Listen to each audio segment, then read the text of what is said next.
अस्सलामुअलैकुम। प्रोग्राम तजिया के साथ मैं हूं उमर दराज गोंदल। पाकिस्तान तहरीक इंसाफ की सियासी कश्ती मझधार में डोलती हुई नजर आ रही है। पार्टी के अंदरूनी इख्तलाफात हैं और फिर उसके अलावा तहरीक इंसाफ के ऊपर एक जो बैरूनी दबाव है वो भी नजर आ रहा है। पाकिस्तान तहरीक इंसाफ की जानिब से बानी पीटीआई से मुलाकात के लिए 2 फहरिस्तें दी गई, एक बैरिस्टर अली जफर की तरफ से और एक सलमान अकरम राजा की तरफ से, लेकिन इन दोनों ही फहरिस्तों के ऊपर मुलाकात आज भी नहीं हो सकी। नौ मुंतखब वज़ीर आला सुहेल आफरीदी के लिए यूं लगता है कि काबीना तश्कील देना एक अलग चैलेंज है, लेकिन उससे बड़ा चैलेंज अडियाला का दरवाजा खुलवाना है। कल राना सनाउल्लाह कह रहे थे कि मुलाकात हो सकती है अगर लबो लहजा ठीक हो जाए। अब वो लबो लहजा कैसा होना चाहिए, क्या लबो लहजे के अंदर मसाइल हैं जिसकी वजह से उनकी मुलाकात नहीं हो पा रही, और फिर तहरीक इंसाफ के जो अंदरूनी इख्तलाफात हैं उसका तहरीक इंसाफ की सियासत पर आने वाले दिनों में क्या फर्क पड़ेगा।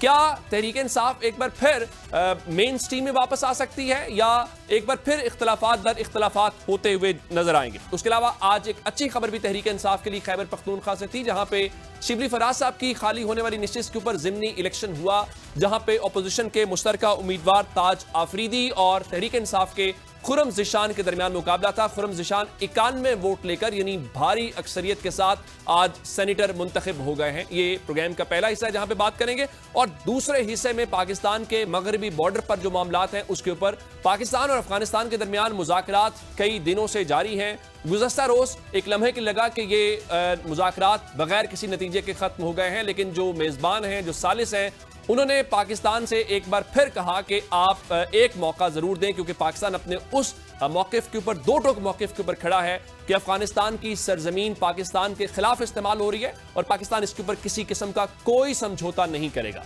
लेकिन अफगान तालिबान की हठधर्मी और उनका ये रवैया बरकरार है, जिसमें वो ये मानते हैं कि उनकी सरजमीन पाकिस्तान के खिलाफ इस्तेमाल हो रही है, लेकिन यही बात वो लिख कर देने को तैयार नहीं है और इस चीज को खत्म करने के लिए इकदामात के ऊपर वो बज़ाहिर तैयार नजर नहीं आ रहे। लेकिन ये सारी बातें कि इस वक्त भारत की मुदाखलत है, अफगान तालिबान काबुल जो है वो दिल्ली की जबान बोल रहा है, लेकिन पाकिस्तान मोदी की गोदी में बैठकर भारत की भाषा बोलने वालों को दो टोक खबरदार कर दिया है कि पाकिस्तान एक एटमी मुल्क है और हम अफगानिस्तान की तामीर और तरक्की के लिए तो किरदार अदा कर सकते हैं, लेकिन अपनी सरजमीन की बर्बादी के जिम्मेदारों को जहन्नुम वासिल करना भी जानते हैं। और पाकिस्तान अपनी पोजीशन में 1% भी तब्दीली के लिए तैयार नहीं, ज़ाहिर है जो हमारा कौमी मफाद भी है। इन तमाम मामलात के ऊपर हमने बात करनी है और आगाज करेंगे। हमें ज्वाइन कर लिया है वज़ीर मुमलिकत बराए सकाफती उमूर मुस्लिम लीग नून से हुज़ैफा रहमान साहब ने, और पाकिस्तान तहरीक इंसाफ से शौकत यूसुफजई साहब। आप दोनों का बहुत शुक्रिया। हुज़ैफा साहब, आपसे शुरू कर लेते हैं। आप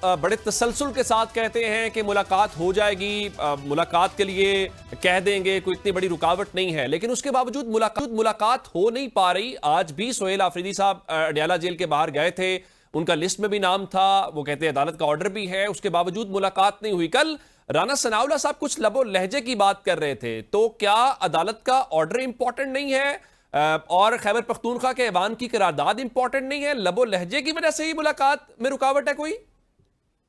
जी बहुत शुक्रिया गोदल साहब। मैं तो ये मुलाकात करवाना चाह रहा था और करवा भी रहा था, लेकिन आपने बिल्कुल ठीक कहा, जबान ही इंसान को अर्श पर ले जाती है और जबान ही इंसान को फर्श पर ले आती है।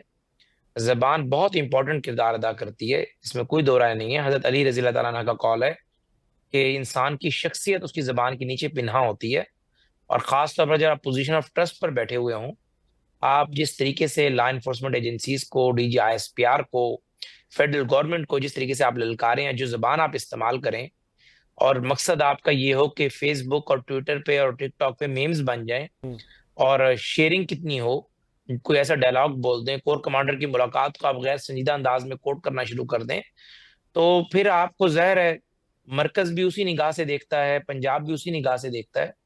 और इस्लामाबाद हाई कोर्ट का अगर ऑर्डर आप अगर अपने प्रोड्यूसर साहब को हिदायत दें या हुक्म दें या गुजारिश करें कि वो स्क्रीन पे चला दे, उस ऑर्डर में क्या लिखा हुआ है, कोई ऐसी स्पेसिफिक बात नहीं नहीं नहीं, है ऑर्डर कि ऑर्डर भाई अभी फलां आया ही तारीख नहीं को। है, तहरीरी जी जी हुक्मनामा आया ही नहीं है।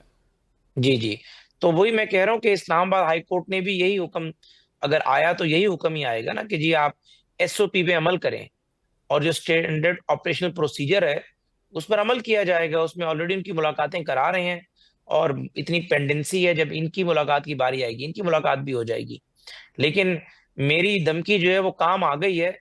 मैंने पिछले 3 दिन से मुसलसल टॉक शोज में कह रहा हूं कि अगर सोहेल अफरीदी ने कैबिनेट ना बनाई, जो कि आईनी बाइंडिंग है हम्म। सुप्रीम कोर्ट की जजमेंट्स के बाद, कि कैबिनेट के बगैर कोई तस्वुर ही नहीं है chief executive of the province का, और अब वो जो है मुख्तसर काबीना बनाने जा रहे हैं।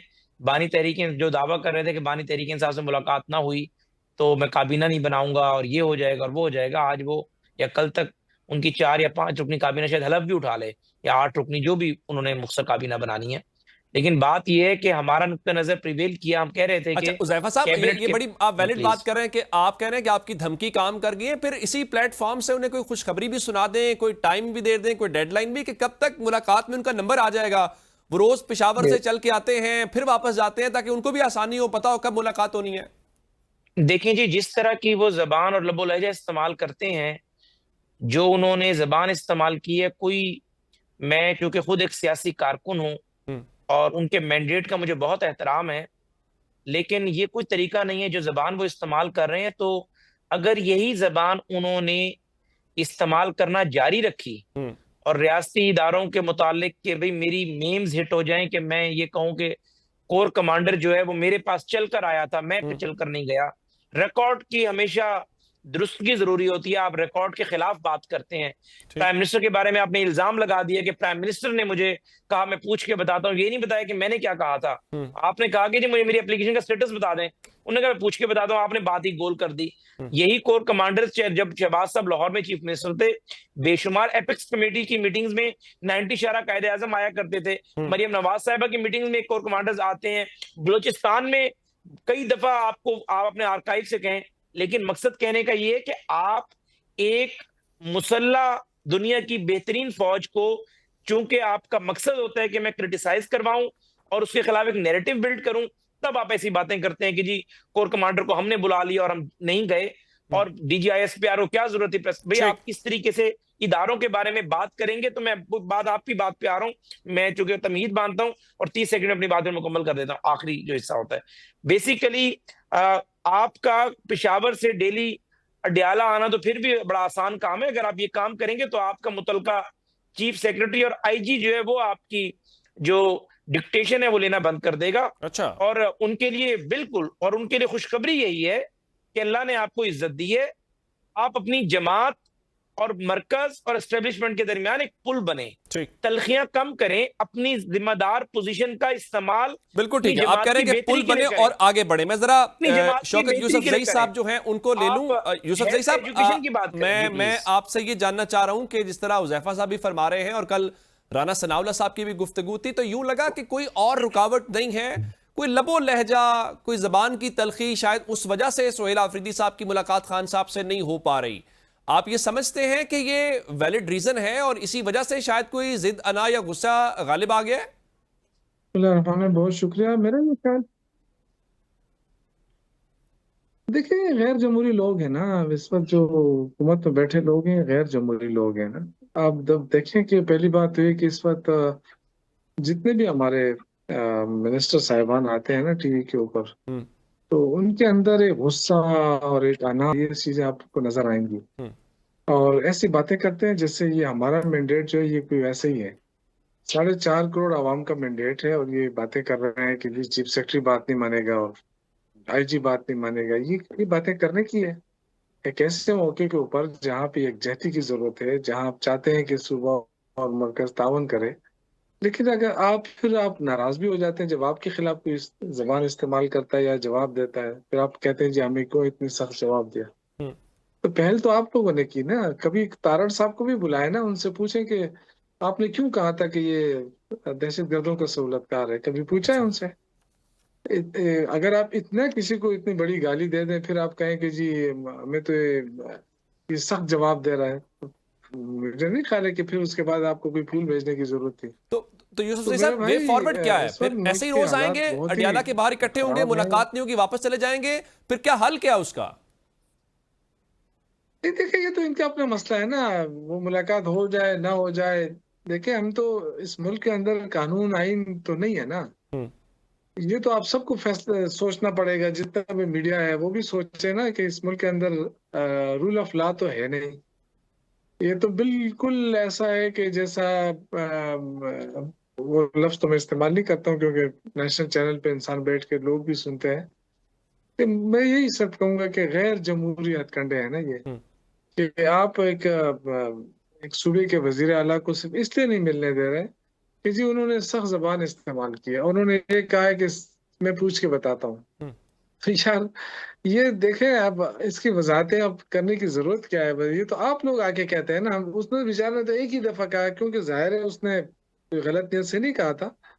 वो सीएम को, वो प्राइम मिनिस्टर को उसने वाकई कहा था कि भाई मैं इस तरह मैंने भेज दिया है पंजाब हुकूमत को खत, और आपसे भी रिक्वेस्ट करता हूँ कि मुझे अपने प्राइम मिनिस्टर, अपने लीडर से मिलने दिया जाए ताकि मैं अपनी कैबिनेट बना दूं। तो उन्होंने कहा ठीक है मैं पूछ के बताता हूँ। तो ये तो कोई गलत बात थी भी नहीं, इसको पता नहीं क्यों इस तरह एक इन्होंने हवा वो जो है बना बन गया। लिया, एक हुज़ैफा इशू साहब बना देखिए ना, लिया। ये बात तो ठीक है ना, जिस तरह और वो कह रहे हैं कि आपकी तरफ से भी उनकी नॉमिनेशन के बाद जिस किस्म की प्रेस कॉन्फ्रेंसेज हुई और उनके काबिल कबूल होने के ऊपर सवालात उठाए गए, एक तो आगाज वो कहते हैं आपकी तरफ से हुआ, दूसरा एक हिस्टोरिक बात है जो हमने खुद लाहौर में कवर की, बाकी जगहों पे कोट लखपत में नवाज शरीफ साहब थे, पार्टी की मीटिंग्स चेयर किया करते थे, बड़े बड़े वफूद मिलते थे, सहाफियों के बहुत सारे हमारे जो सीनियर्स हैं उनकी मुलाकातें होती थी।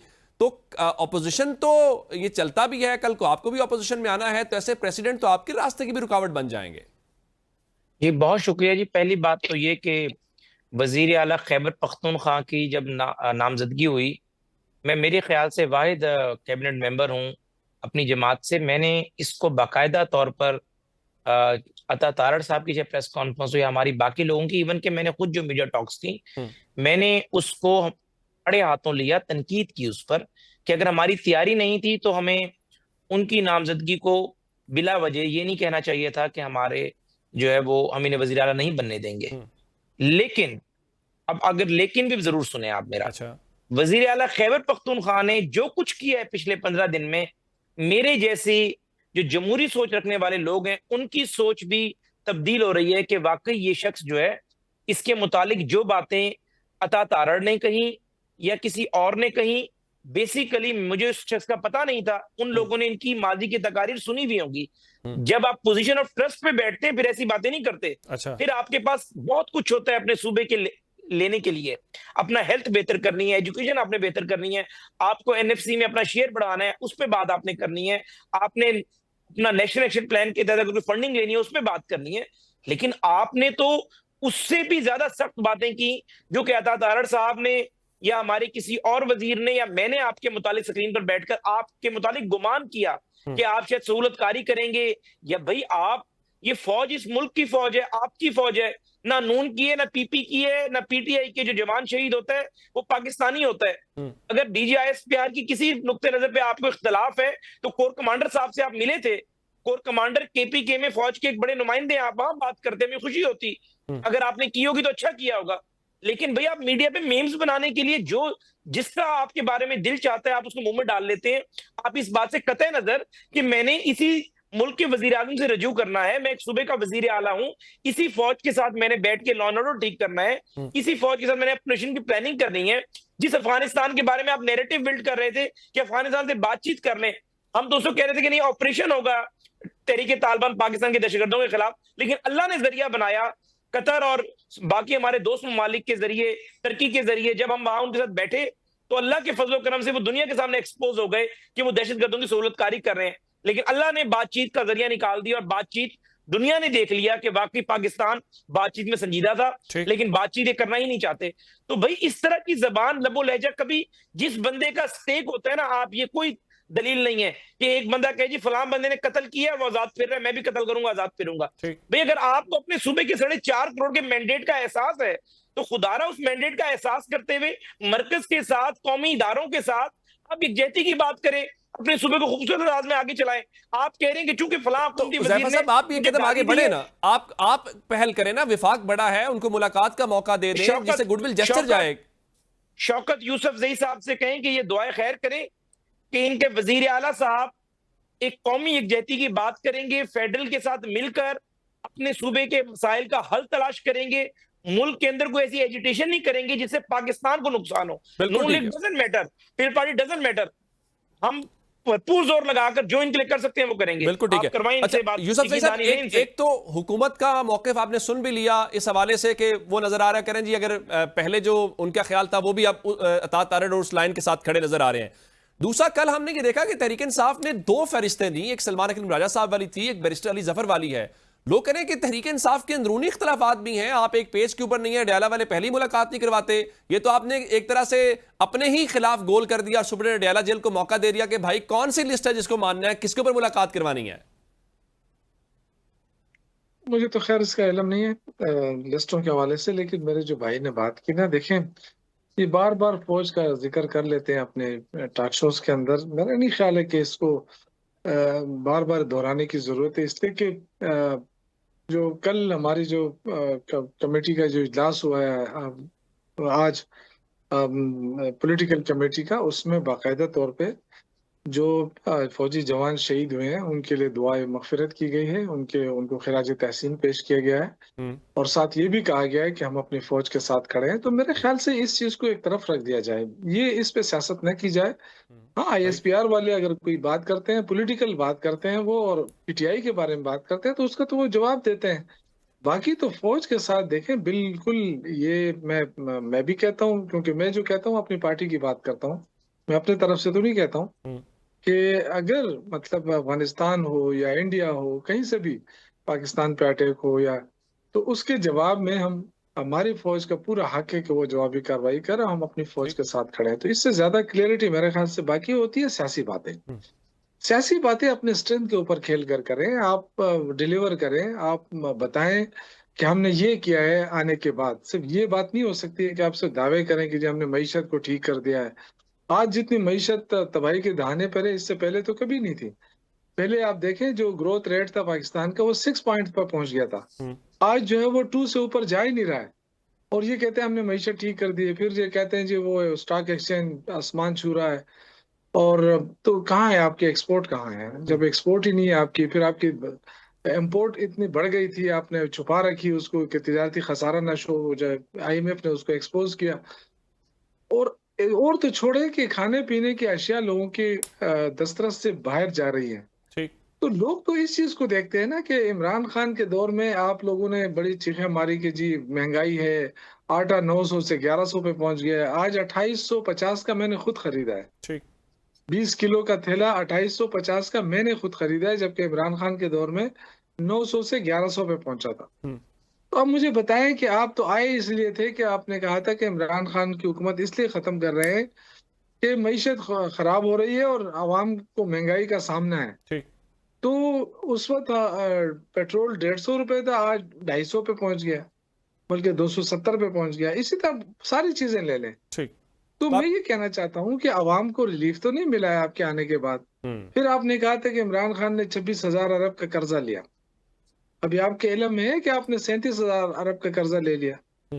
तो ये पैसा कहाँ चला गया? पहले तो आप कहते थे हम मोटरवे बनाते हैं, इस दफा कौन सी मोटरवे आपने बनाई है? बड़े बड़े बड़े वैलिड सवाल है गवर्नेंस के हवाले से जो यूसुफ जई साहब उठा रहे हैं। उज़ैफा साहब, एक तो इसका जवाब दे दें। दूसरा, ये कल तहरीक इंसाफ की सियासी कमेटी ने मुतालबा किया कि महमूद खान अजगज़ई को कौमी असम्बली में जो अपोजिशन लीडर वो बनाना चाहते हैं, और अलामा राजा नासिर अब्बास साहब को सेनेट में उनके नोटिफिकेशन जारी करें। उन्होंने एक दरखास्त जमा करा दिया 74 अरकान के दस्तखतों के साथ कौमी असम्बली में। क्या रुकावट है? कानून और ज़ाब्ता तो यही कहता है कि आप दस्तखतों के साथ जाएंगे, आप बताएंगे हम इतने अरकान हिमायत कर रहे हैं, और स्पीकर सेक्रेटरीट जो है वो नोटिफिकेशन जारी करेगा। तो क्या रुकावट क्या बन गई है?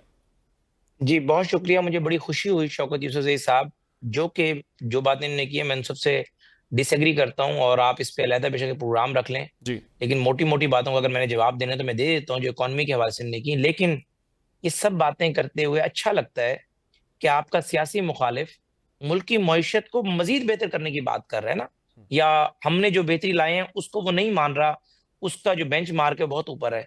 ये चीजें होती हैं कोई भी सियासी जमात को खड़ा करने के लिए कि आप पॉलिटिकल सिस्टम में कंट्रीब्यूट कर रहे होते हैं। आज तक कभी उन्होंने कंट्रीब्यूशन नहीं किया, ना कभी बजट में किया, ना कभी किसी टॉक शो में करते।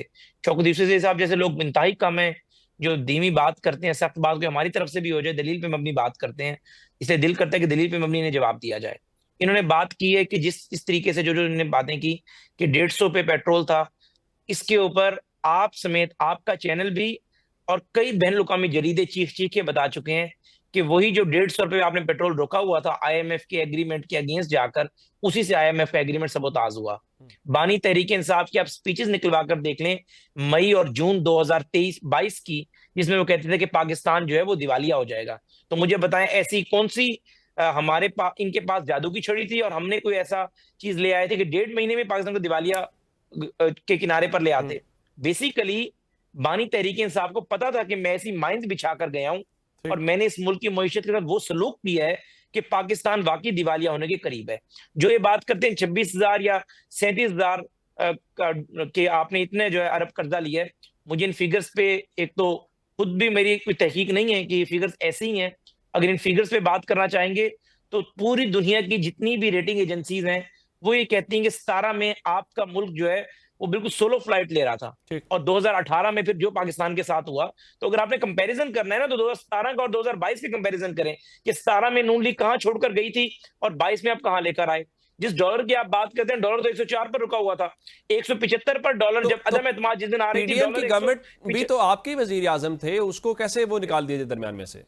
नहीं, मैं वो 2021 से हमारा कंपैरिजन हो रहा है ना जी, कि 21 से 25 पाकिस्तान कहां खड़ा हुआ है।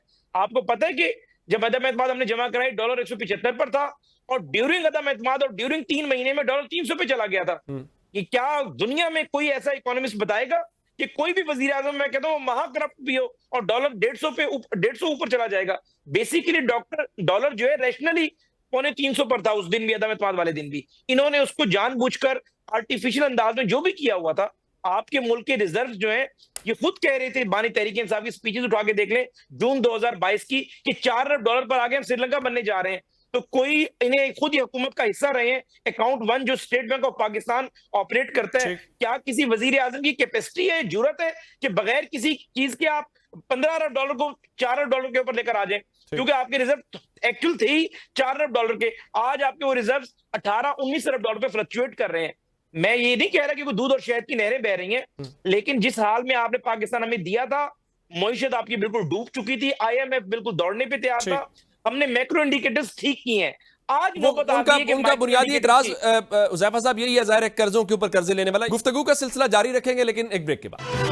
वेलकम बैक नाजरीन। यूसुफजई साहब, मैं आपकी तरफ आना चाहता हूं कि ये कल जो आपकी सियासी कमेटी ने मुतालबा किया है, और वो मुतालबा ये है कि वो सलमान अकरम राजा साहब वाली बात बीच में आ गई कि जिस तरीके से हमने कौमी असम्बली में उन्होंने कहा जी हमने वो उनको दे दिया महमूद खान जगज़ई का नाम, और सेनेट में अल्लामा राजा नासिर अब्बास साहब का, उनके नामों के नोटिफिकेशन जारी किए जाएं।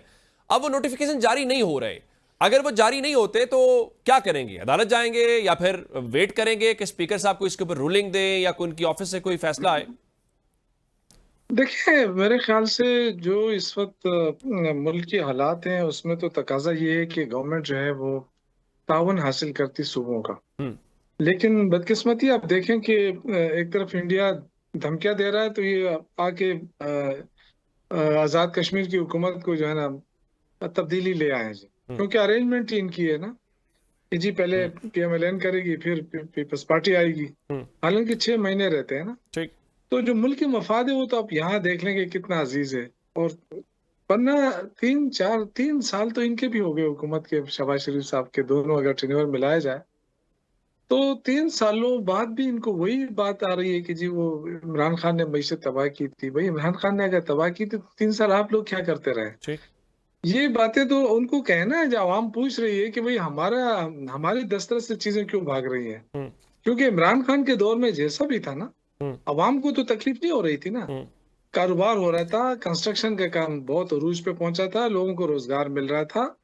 किसी ने ये नहीं कहा कि हमें रोजगार नहीं मिल रहा है, किसी ने ये नहीं कहा कि हमें महंगाई है। लेकिन आज आप देखें ना, आज महंगाई अरूज पे है, लोग परेशान है। दूसरी बात जो आपने की ना, देखें ये टैक्टिक्स होते हैं, ये जो कर रहे हैं ना, ये उकसा रहे हैं। अच्छा। कि और उकसाने का मकसद क्या है? ये कौन सा सियासी फैसला है? मुझे तो समझ नहीं आ रहा है। जिस तरीके से ये आईन कानून की धज्जियां उड़ा रहे हैं कि अदालत का फैसला होता है कि जाए, मुलाकात की इजाजत मिल जाती है, अडियाला जेल वाला सुपरिटेंडेंट कहता है नहीं मैं नहीं मानता हूँ, और फिर उसके बाद अदालत में इतनी सख्त नहीं है कि वो अपने फैसले पे इम्प्लीमेंटेशन कराए। तो ये इस वक्त ये हालात पहुंच गए मुल्क के। तो उकसाने का नतीजा क्या निकलेगा? सड़कों पे आएंगे, एहतजाज करेंगे, क्या फिर आप? क्या जो भी होगा पार्टी फैसला करेगी आईन कानून के दायरे के अंदर रहकर, लेकिन ये हुकूमत को सोचना चाहिए खुद कि आपके दोनों तरफ आपकी मईशत की इस वक्त के क्या हालात हैं, हम्म, फिर अफगानिस्तान के साथ आपके इश्यूज कैसे हैं, इंडिया आपको धमकियां दे रहा है, तो क्या आपको यकजहती की जरूरत है या नहीं, आप चाहते हैं कि मुल्क इसी तरफ फ्रेजाइल किस्म का रहे? हम्म, ये तो इनको सोचना चाहिए जो हुक्मरानी कर रहे हैं, लेकिन मुझे नहीं ख्याल है कि इनको मुल्क के मफाद का कोई ख्याल है। हम्म, वरना ऐसा काम मुझे नहीं समझ आ रही कि ना आप सेनेट का अनाउंस कर रहे हैं, ना आप कौमी असेंबली में अपोजिशन लीडर के अनाउंसमेंट कर रहे हैं, हम्म, तो आप करना क्या चाहते हैं? ठीक। पहली बात तो ये है ना कि इनके दिल में क्या है कि या यहाँ पे भी धांधली हो जाए, हम्म, यहाँ पे भी इनको यानी अपोजिशन भी इनकी अपनी हो, जिस तरह वो राजा रियाज को इन्होंने बना के बैठे थे, अब फिर इस तरह की अपोजिशन चाहते हैं, तो देखिए इससे मुल्क कमजोर हो रहा है। हम्म, ये चाहे माने मेरा भाई या न माने, ठीक। जब जमहूरियत कमजोर होती है ना तो मुल्क की जड़ें कमजोर होती हैं। देखिए अवाम क्यों वोट की तरफ जाते हैं, क्यों अपना वोट वोट वाली आज जो अफगानिस्तान में हुकूमत बैठी है, हम्म, अगर ताकत के जरिए तो वो तो बैठी है, उनकी हुकूमत है, लेकिन हम उनको लेजिटिमेट इसलिए नहीं करते हैं कि वो हम्म, अवाम की मुंतखब करदा नहीं है। बिल्कुल ठीक है। जब अवाम की मुंतखब यूसुफ करदा जई साहब, ना होगा आखिरी तो सवाल फिर आपसे करना चाह रहे हैं, ज़रा वक्त की भी किल्लत है। आज एक इलेक्शन था खैबर पख्तूनख्वा में जहां पे खुर्रम ज़िशान साहब कामयाब हुए हैं। इससे पहले हमने ये देखा कि सोहेल आफरीदी जीते, फिर अब खुर्रम ज़िशान वाला भी सुनते आ रहे थे कि बहुत सारे आपके एमपीएस इधर उधर होने की खबरें हैं। वो वोट उनके पूरे तकरीबन निकले 91 वोटों के साथ। तो ये क्या मैसेज समझा जाए कि तहरीक इंसाफ के मुतालिक जब इख्तलाफात की बातें की जाती हैं कि उनमें धड़ेबंदी है, इख्तलाफात हैं, और इलेक्शंस वाले इम्तिहानात में फिलहाल कामयाब दिखाई दे रहे हैं, तो ये क्या मैसेज खैबर पख्तूनख्वा से गया फिर? देखिए ये मैसेज क्या है कि आप हमें किसी सूरत तोड़ नहीं सकते हैं, आप हम्म, प्रोपेगेंडा कर सकते हैं। और जब हमने सेनेट के इलेक्शन में अली अमीन गंडापुर साहब ने इनके साथ बैठकर मामला तय किए, और तो इन्होंने प्रोपेगेंडा ये किया कि ये डर गए थे। अब ये देखें ना, हमने हॉर्स ट्रेडिंग रोकने के लिए, हर दफा हॉर्स ट्रेडिंग होती है, उसको हम्म, रोकने के लिए हमने अपनी सीट कुर्बान की, और हमने कहा नहीं हम उनके साथ बैठ के मामलात को तय करते हैं ताकि अनअपोज हो जाए, ताकि हॉर्स ट्रेडिंग का मामला ही न रहे। हम्म, तो उसका इल्जाम हम पे ये लगा कि ये खौफजदा हो गए हैं और इनके लोग बिक रहे थे, इसलिए इन्होंने वो किया। आज इस इलेक्शन से साबित हुआ हमारे 92 मेंबर्स हैं, और उसमें 91 अगर वोट पड़ते हैं तो इसका मतलब है कि हमारा कोई भी मेंबर इधर उधर नहीं किया, एक तो आया जी। नहीं। तो मेरा ये ख्याल है कि कम से कम इस चीज से इनको गुरेजा करना चाहिए, दराने डालने की बजाय इस मुल्क में यकजहती की जरूरत है, एक दूसरे को अकोमोडेट किया जाए, स्पेस दी एक जाए दूसरे को पॉलिटिकली। स्पेस दी जाए अगर और पॉलिटिकल अकोमोडेट किया स्पेस जाए। खत्म होती शुक्रिया है तो यूसुफ फिर जई साहब मामला पाकिस्तान तहरीक इंसाफ से, और हुजैफा रहमान पाकिस्तान मुस्लिम लीग नून से, आप दोनों का बहुत शुक्रिया। सियासी सूरत हाल के हवाले से तो आपने हमारे पार्टिसिपेंट्स की गुफ्तगू सुनी। अब जाहिर है कि एक और अहम मामला है, और वो पाकिस्तान और अफगानिस्तान के दरमियान जो मगरबी बॉर्डर की चीज़ें हैं, फिर पाकिस्तान के तहफ़्फ़ुज़ात, फिर दोहा के बाद इस्तंबुल में मुज़ाकरात को लेकर हमने आज दावत दी है दिफाई तज्ज़ियाकार ब्रिगेडियर रिटायर्ड फ़रूक हमीद साहब को। वो हमें ज्वाइन कर चुके हैं। ब्रिगेडियर साहब, आपके वक्त का शुक्रिया। पाकिस्तान रोज़े अव्वल से अमन की बात कर रहा है, वो अपनी सरजमीन के ऊपर हो या इवन अफगानिस्तान के हवाले से हो, लेकिन हमने अफगानिस्तान का जो तालिबान रजीम है उसका रवैया देखा है, जिसको हटधर्मी या किसी लचक का मुजाहरा हमें वहां देखने को नहीं मिल रहा। अब इसको किस नजर से देखेंगे, क्योंकि कहा जा रहा है कल मुज़ाकरात तकरीबन यही कहा गया कि नाकाम हो गए, फिर कहा गया नहीं जो सालिस और मेजबान है उनका एक मौका और दे दें।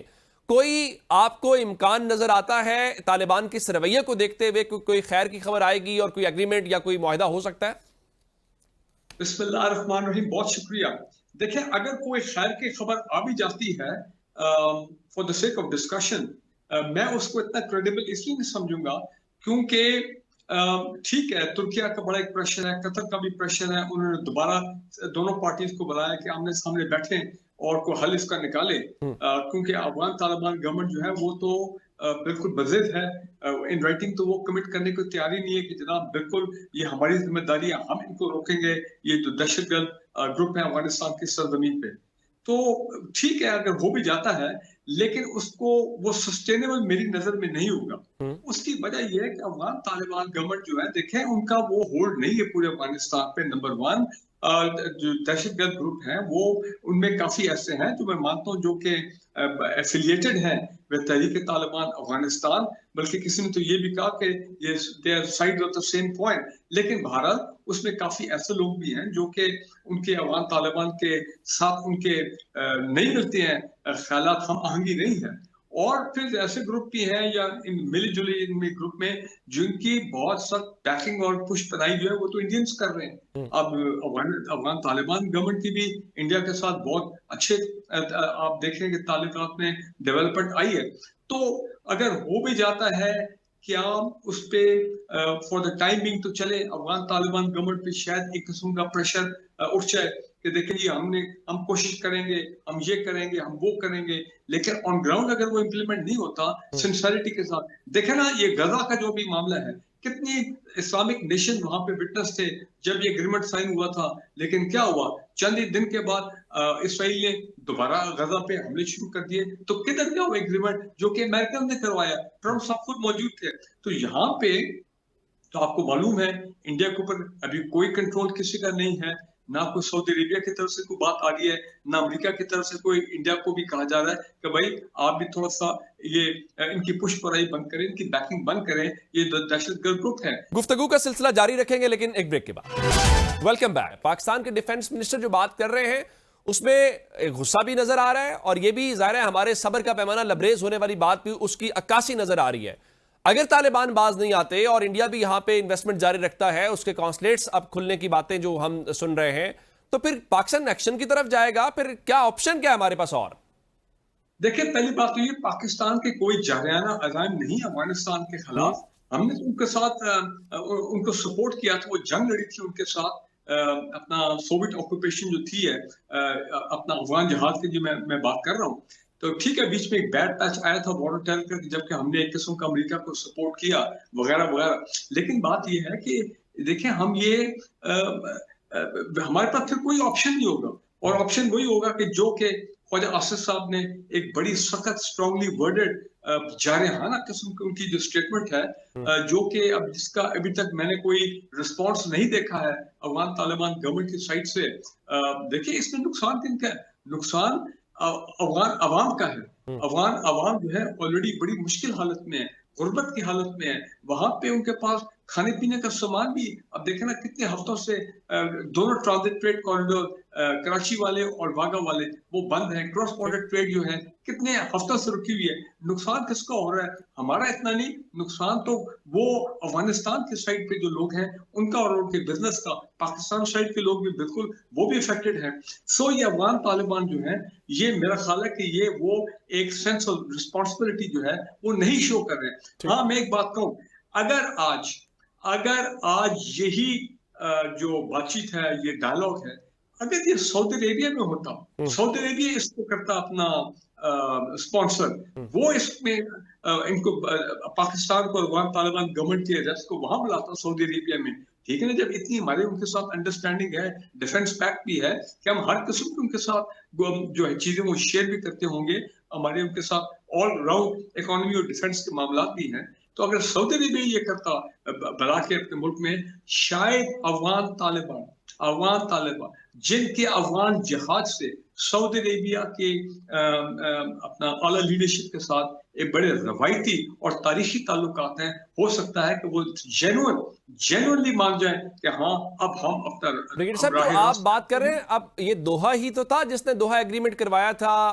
कतर वाले थे अमेरिका वाले मामले के ऊपर, और फिर टर्की के साथ भी उन तालिबान गवर्नमेंट के ताल्लुकात अच्छे हैं। तो जो साजिश से मेजबान है, ये मसला उनका तो नहीं है, ये तो तालिबान के रवैये का मसला है। नहीं, मैं मानता हूँ कि रवैये का मसला, लेकिन मुझे आप ये बताएं कि मानता हूँ कि तुर्किया का भी कोई असर होगा अफगान तालिबान पे, कतर का भी होगा, क्योंकि कतर तो वही है ना दोहा जहाँ पे पाकिस्तान ने फैसिलिटेट कराया था अफगान तालिबान और अमेरिका के दरमियान में 4 साल पहले वो जो मजाक दोहा अकॉर्ड हुआ था। देखे ना अब आज सूरत हाल ये कि पाकिस्तान और अफगान तालिबान आमने एज अपना हरीफ आमने सामने एडवर्सरीज के तौर पे बैठे हैं। कितनी अफसोस की बात है। हालांकि हमारी कोई जारहाना अज़ाइम नहीं अफगानिस्तान के साथ। पाकिस्तानी ऑलवेज, हमने तो हमेशा कहा है कि अफगानिस्तान के अवाम उनकी मदद करनी चाहिए, उनको हर मुश्किल वक्त में हमने उनकी मदद की है। तो हमारे तो दिल अफगान अवाम के साथ धड़कते हैं। हमने को जाके अफगानिस्तान को ऑक्युपाई तो नहीं करना, हमने को अफगानिस्तान को फतह तो नहीं करना जाके। हम तो सिर्फ बात करें कि भाई ये दरअंदाजी बंद करो, ये इन्फिल्ट्रेशन बंद करो, क्योंकि हमारे यहाँ पे बहादुर फौजी अफसर जवान हर तीसरे चौथे दिन शहीद हो रहे हैं, हमारे पुलिस वाले शहीद हो रहे हैं, हमारे अवाम शहीद हो रहे हैं। तो लिहाजा ये कब तक हम बर्दाश्त करेंगे? और मेरा ख्याल है ख्वाजा आसिफ साहब की स्टेटमेंट चले मानते हैं, बहुत जारहाना, वेरी एग्रेसिव, लेकिन फिर ये वो शो करता है, उनकी स्टेटमेंट रिफ्लेक्ट करती है जो पाकिस्तान की गवर्नमेंट, पाकिस्तान की मुसल्लह अफवाज और पाकिस्तान के अवाम के इस वक्त जज्बात, अफगान तालिबान गवर्नमेंट के बारे में क्या है। अवाम की मैं बात नहीं करता हूँ, वो अलग बात है कि अफगान तालिबान गवर्नमेंट ने ऐसे हालात क्रिएट कर दिए अच्छा, कि ये ब्रिगेड से बड़ा अहम नुक्ता आपने उठाया है, यानी हम जो अफगानिस्तान की अवाम है उनको तालिबान रिजीम से अलग हमें देखना और ट्रीट भी करना चाहिए, और हमें ये मैसेज बड़ा लाउड एंड क्लियर देना चाहिए, और हम दे भी रहे हैं कि अफगानिस्तान के अवाम से ना कोई लड़ाई है ना उसके कोई खिलाफ है। बेसिकली जो रिजीम है ये उसके कोई मफादात हैं या उसके कुछ मसाइल हैं जिसकी वजह सारी प्रॉब्लम है। जी देखिए, बेसिकली तो ये इलीगल रिजीम है ना, ठीक है, हमने उनको फैसिलिटेट किया काबुल आने में 4 साल पहले जब यूएस नेटो फोर्स निकली वहां से, लेकिन आप देखें उन्होंने कोई ऐसा काम नहीं किया जिससे अफगानिस्तान पाकिस्तान के ताल्लुकात में बेहतरी आए, जिसमें खुशहाली उनकी भी हो, अवाम की खुशहाली, और हमारी तरफ भी ट्रेड, क्रॉस बॉर्डर ट्रेड, ये तमाम चीजें इतनी आगे प्रोग्रेस करें, बॉर्डर सिक्योरिटी इतनी अच्छी हो कि लोग खुशहाल हो दोनों साइड के ऊपर। आफ्टर माजी में भी तो ये अच्छे हालात चलते रहे हैं। तो मुझे समझ नहीं आती है कि अफगान तालिबान क्यों अपना प्राइम मिनिस्टर मोदी के गोद में जाके बैठ गए, क्यों न्यू दिल्ली की गोद में जाके बैठ गए, हमारी गोद में आके बैठे, तो देखिए उनको क्या फवायद होते हैं। मैं कहता हूँ ये जो ट्रेड है, ट्रांजिट ट्रेड, ये चमन टू कराची और उसके बाद ये टू वागा, भाई अगर वो सही मानों में पाकिस्तान के साथ कोऑपरेट करें और एक अच्छे हमसाए के तौर पर रहे, जिस वक्त दो इस्लामिक ब्रदर नेबर्स होना चाहिए। मैं आपको बताऊं पाकिस्तान तो उनके लिए पता नहीं और क्या कुछ इतना काम करे जिसमें अवाम की बेहतरी हो। अब आप देखें जो 14 लाख के करीब अफगान महाजरीन यहाँ से गए, वो हमारी मजबूरी थी, क्योंकि वो लोग क्राइम्स में इन्वॉल्व थे, ड्रग्स में इन्वॉल्व थे, स्मगलिंग में इन्वॉल्व थे, दहशतगर्दी में इन्वॉल्व थे। लेकिन अब उनकी जो 1-2 जनरेशन यहाँ पे पैदा हुई है पिछले 40 साल में, वो यहाँ पे खुशहाली की जिंदगी गुजार रहे थे, वो वापस नहीं जाना चाहते थे, वो भी मजबूरी में गए, हमने भी उनको मजबूरी में भेजा है। लेकिन अफगान तालिबान जो उनको बातें समझ नहीं आती है, उनके अवाम बेचैन है, अवाम गुर्बत में पिसे हुए हैं। अब अगर हम उनको बॉम्बिंग दोबारा शुरू कर देते हैं तो जाहिर बात है कोलैटरल डैमेज तो होगा, इतनी लार्ज स्केल मिलिट्री ऑपरेशन में, तो नुकसान किसका फिर है। अच्छा, एक और बड़ा इंपॉर्टेंट पहलू है, वो डिफेंस के नुक्ते नजर से मैं जानना चाहता हूं कि जो तालिबान का रिजीम है, तालिबान की जो गवर्नमेंट है, अब ये जो सब कुछ वो कर रही है, आया कोई मेलाफाइड इंटेंशन है, कोई वेस्टेड इंटरेस्ट है, या फिर हम यूं समझे कि नहीं उनका अपनी उस इलाके के ऊपर वो रिट नहीं है, वो कंट्रोल नहीं है, जिसकी वजह से वो कर ही नहीं सकते। तो ये भी तो कमजोरी का पहलू। आप क्या समझते हैं कि रिट नहीं है या कोई वेस्टेड इंटरेस्ट है? देखो ये तो बात क्लियर है, उनकी टोटल रिट नहीं है अफगानिस्तान में। अब वो साबिक नॉर्दर्न अलायंस अहमद शाह मसूद के बेटा, वो भी जनाब अपनी, और वो ताजिक लीडर जो है, मैं कल उनकी स्टेटमेंट सुन रहा था, जो ताजिक लीडर है वहां पे, उन्होंने भी बगावत का ऐलान कर दिया है, और वो भी कह रहे हैं कि जनाब ये रजीम जो है ये इलीगल है, ये अफगानिस्तान के इंटरेस्ट में नहीं है, इसको जाना चाहिए। तो अंदर से भी आप देखें ना, मुजामत टाइप चीजें जो है वो शुरू हो गई है। और फिर इनका कंधारी ग्रुप है, तो फलान ग्रुप है, तो फलान ग्रुप है, आपस में भी इनकी वो मसले मसाइल है, वेस्टर्न इंटरेस्ट भी है। और वेस्टर्न इंटरेस्ट मेरा ये है कि शायद इनका डायरेक्टली उतना ना हो, बट बात यह ना कि ये प्रॉक्सी बन गया ना, अब इंडियंस के प्रॉक्सी बन गए, इंडियंस को जाके आउट ऑफ द वे जाके सपोर्ट करने। भाई तुम्हें क्या जरूरत है, तुम इंडियंस सपोर्ट करो, तुम्हें मिलिट्री ट्रेनिंग चाहिए, तुम्हें इक्विपमेंट चाहिए। मुझे याद है जनरल राहील शरीफ के वक्त पे इनको ऑफर किया गया था कि हम अफगानिस्तान आर्मी की एक ब्रिगेड पाकिस्तान में, और इनके तो कैडेट्स भी पास आउट होते रहे हैं, और पीएमए काकूल से बिल्कुल देखे ना, हमारी यूनिवर्सिटीज में हम यूनिवर्सिटीज के दरवाजे इनके लिए खोल सकते थे। बड़ा इंपॉर्टेंट नुकता है जो आप रिप्रेजेंटेटिव गवर्नमेंट की बात है, पाकिस्तान का फॉरेन ऑफिस भी अब ये बात कर रहा है कि वहां पे एक ऐसी हुकूमत जो अवाम की नुमाइंदा हो। जब तालिबान रिजीम इस किस्म के फैसले कर रहा है जो पूरे अफगानिस्तान की अवाम को स्टेक पे लगा रहा है, तो आप ये समझते हैं कि वहां पे कोई अंदरूनी तौर पे भी कोई ऐसा अमल हो सकता है, या कोई अवाम खड़ी हो कि भाई ये क्यों आप पूरे के पूरे मुल्क को, जिनकी एक लैंडलॉक कंट्री है, जिन्होंने ट्रांजिट के जरिए सारा कुछ करना होता है, उनकी सलामती खतरे में डाल रहे हैं, तो तालिबान को घर से भी तो मज़ाहमत का सामना करना पड़ सकता है। बिल्कुल देखे ना, अभी लेटेस्ट खबर क्या है, हजारों truck, thousand of truck loaded with goods वो खड़े हुए पिछले, और खासकर उसमें पेरिशेबल आइटम्स हैं, वो उधर ही तबाह हो गए। कितना नुकसान हुआ है। आम अफगानी बिजनेसमैन है, फिर अगर वहां पे पाकिस्तान दोबारा जाके हैवी एयर स्ट्राइक्स करता है बड़े उनके शहरों में, अगर ये बाज नहीं आते हैं तो फिर क्या होगा? अफगान अवाम जो है वो कहेंगे भाई हमें किस बात की सजा दी जा रही है, हमने क्या गलत काम किया है, हमें क्यों आप ये हमारी जिंदगी क्यों जो है वो खराब हो रही है, हमारी क्वालिटी लाइफ और होगी, हम और पॉवर्टी के अंदर चले गए, तो बेहतर ये है कि फिर लोगों को निकालो। तो देखें ये बिल्कुल कोई ठीक, बिल्कुल बिल्कुल ठीक ज़ाहिर है कि अफगानिस्तान लोग ने जो ये हैं हार कुछ सीखी वो है। जब देखेंगे कि वो खुद खतरे में हैं तो वो इस खतरे से निपटने के लिए भी खड़े हो सकते हैं। ब्रिगेडियर रिटायर्ड फारूक हमीद साहब, आपका शुक्रिया। पाकिस्तान और अफगानिस्तान के दरमियान जो बातचीत है और जो ये बढ़ती हुई कशीदगी है, इसका सिफारती लिहाज से क्या पहलू हो सकता है? पाकिस्तान के साबिक सेक्रेटरी खारजा और बड़े मंजे हुए सिफारतकार शमशाद अहमद साहब ने हमें ज्वाइन कर लिया। शमशाद अहमद साहब, आपके वक्त का बहुत शुक्रिया। ये जो पाकिस्तान और अफगानिस्तान के दरमियान क्रूशल टॉक्स हो रही हैं, अभी तक उसमें कोई आउटकम आया नहीं है और इतलात ये हैं कि शायद अफगानिस्तान का जो रवैया है वो बड़ा रिजिड है। आप किस नजर से देखते हैं और आपकी क्या एक्सपेक्टेशंस एंड टॉक से?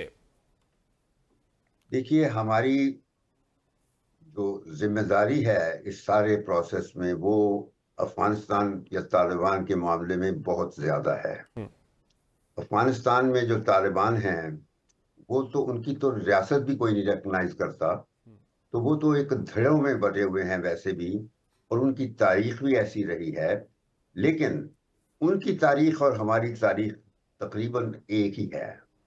वो पाकिस्तान बनने से बहुत पहले से वो हमारे साथ जुड़े हुए हैं, और जब से फिर ये हमने सोवियत एम्पायर को डिसमेंटल किया था, ये और चीज है कि उस एम्पायर के डिसमेंटल होने के बाद फायदा सिर्फ मशरकी यूरोप को हुआ। मशरकी यूरोप आजाद हो गया, बर्लिन की दीवार गिर गई, और सारा जो मलबा था वो सारा हम पर पड़ा। ठीक। और फिर 90 की दिहाई में इस कदर हमने उसको बर्दाश्त किया, डील किया।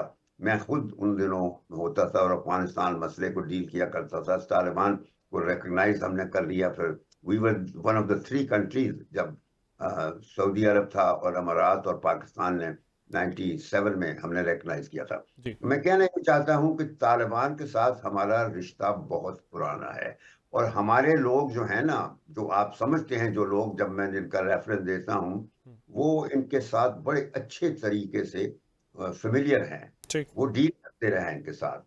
और अगर आप मैं नाम तो नहीं लेना चाहता, लेकिन ये है कि हमारे लोग बहुत अच्छे तरीके से डील कर सकते हैं। इस वजह से जिम्मेदारी हम पर पड़ती है। अच्छा, मैं आपसे जानना चाह रहा हूं कि पाकिस्तान ने ज़ाहिर है एक तो हमारी मिलिट्री के ऑप्शंस होते हैं, आप उनको एक्सरसाइज भी करते हैं, प्रेशर बिल्ड करते हैं, लेकिन फाइनली डिप्लोमेसी का ये काम है, उसके जरिए टेबल टॉक के जरिए आप कोई वे फॉरवर्ड निकालते हैं, कोई रूम पैदा करते हैं, कोई पॉसिबिलिटी पैदा करते हैं। ये जो मौजूदा क्राइसिस है, ज़ाहिर है इसमें शिद्दत भी है, इसमें गुस्सा भी है, इंतकाम भी है। आप क्या समझते हैं कि सिफारतकारी के ऑप्शंस राइटली यूज किए जा रहे हैं? मजीद क्या ऑप्शंस हो सकते हैं जब हमने टर्की को और कतर को भी इन्वॉल्व किया हुआ है? बिल्कुल, देखिए, कतर और तुर्की को इस्तेमाल किया है, लेकिन जो हमारी तरफ से सिफारतकारी है वो तो आपको नजर आ गई है। जो आपका डिफेंस मिनिस्टर जो जिस किस्म की बातें कर रहा है, या दूसरा मिनिस्टर है, मुझे नाम नहीं पता उसका क्या है, तो 2 मिनिस्टर जिस किस्म की बातें कर रहे हैं, तो वो तो ऐसे लगता है कि वो हमारी फौज को ये हर वक्त चढ़ाई दे रहे हैं कि तुम जल्दी से हमला कर दो बस, और हमला करो, इनका सफाया करो। उनको ये नहीं पता कि दुनिया में इस तरह नहीं रहा जा सकता, कि आप जंगें नहीं लड़ सकते। आपके ऊपर बहुत ज्यादा रिस्ट्रेंट और रिस्पॉन्सिबिलिटी के शिकंजे जुड़े हुए हैं। आपके पास ताकत जरूर आ गई है, आपने इस दफा इंडिया को भी शिकस्त दी है, लेकिन इसका मतलब ये नहीं कि अब आप हर वक्त अफगानों के साथ जंग खेलते रहें। अफगान जो हैं वो रेगुलर फोर्सेस के साथ तो लड़ने की आदी नहीं है, ना उनके पास रेगुलर फोर्स है। वो सिर्फ जो दूसरी लड़ाई होती है उसका है, और उसकी प्राइस हम ऑलरेडी पे कर रहे हैं। अच्छा, मैं एक और जो जिस तरह से आप सिफारतकारी की बात कर रहे हैं, तो तालिबान रिजीम के ऊपर भी तो एक रिस्पॉन्सिबिलिटी है। आपने जो अमेरिका के साथ दोहा एग्रीमेंट किया था, उसमें आपने ये कहा था कि आप अपनी सॉइल को किसी के खिलाफ इस्तेमाल नहीं होने देंगे। जो पाकिस्तान के कंसर्न्स हैं, अगर आपका माजी में हमारे साथ ताल्लुक रहा है, तो उनको एड्रेस किया जाना भी तो जरूरी है। अफगान तालिबान वहां पे भी तो रिस्पॉन्सिबिलिटी नहीं दिखा रहे ना सर। मैं तस्लीम करता हूं, मैं बता रहा हूं कि हमारे कंसर्न्स को मैं जो कुछ कह रहा हूं वो इस तरीके से नहीं कहना चाहता, न कह रहा कि वो हम सिर्फ तालिबान के इंटरेस्ट के हवाले से, अरे भाई हमारे मफादात तो अव्वलीन हैं।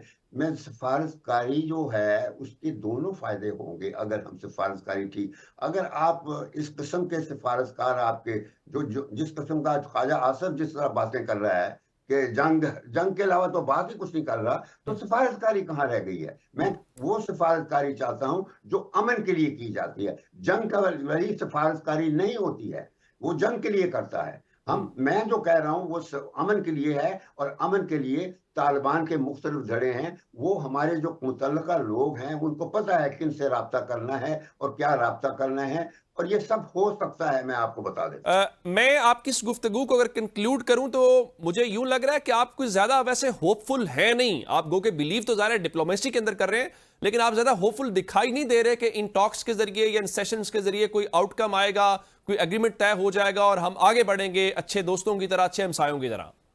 नहीं, जिस तरीके से आप हैंडल कर रहे हैं ना, जिस तरह आपके दो मिनिस्टर बातें कर रहे हैं, तो कुछ नतीजा नहीं निकलेगा। लेकिन मैंने कहा ना कि अगर हम ठीक तरीके से डायलॉग करें और जो मुतल्लका लोग हैं वो इन्वॉल्व हों, तो सब नतीजे निकल सकते हैं। बस सिर्फ इस वक्त वो माहौल नहीं पैदा किया जा रहा जिसमें नतीजे निकल सकते हैं। बात। अच्छा, एक सर और मैं आपसे जानना ये चाह रहा हूं कि जब हम इंडिया को देखते हैं तो हमारे यहाँ एक नेशनल रिजॉल्व दिखाई देता है, एक नेशनल कंसेंसस दिखाई देता है। जाहिर है वो नेशनलिज्म का और बहुत सारा उसका माजी का है, लेकिन जब अफगानिस्तान वाला मामला आता है तो शायद सूरत हाल थोड़ी सी डिफरेंट हो जाती है, डायनामिक्स तब्दील हो जाते हैं।